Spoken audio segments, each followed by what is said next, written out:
हम मीनू झा गोर लगै छी समस्त मिथिलावासी के एकटा सामाक गीत लऽ कऽ उपस्थित छी।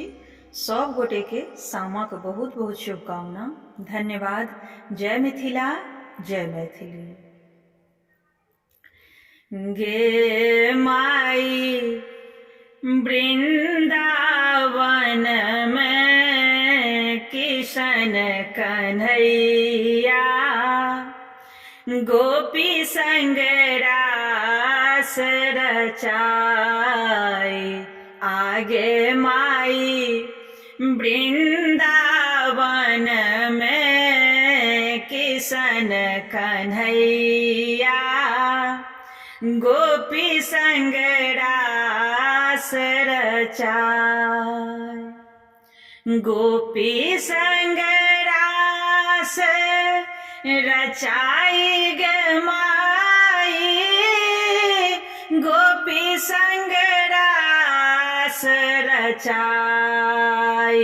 आगे माई गोपी संग रास रचाई। गे माई वृंदावन में किशन कन्हैया, गोपी संग रास रचाई।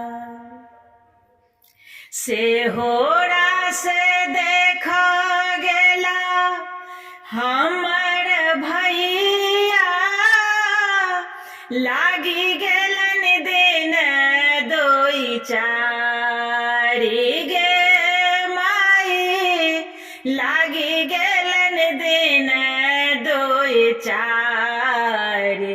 आगे माए कोनटा बैसल बहिन बाट निहारथी, कहाँ रहलौं भैया समादीन। आगे माई कोनटा बैसल बहिन बाट निहारथी, कहाँ रहला भैया समादीन। सब सखी के एलखिन भैया, मोर भैया केहन कठोर। गे माई मोर भैया केहन कठोर। आगे माई जुग जुग जीवथी, सब हक भैया, भौजो पहिरथि कामिन सिनूर। आगे माई जुगे जुगे जीवथि, सब हक भैया, भौजो पहिरथि कामिन सिनूर।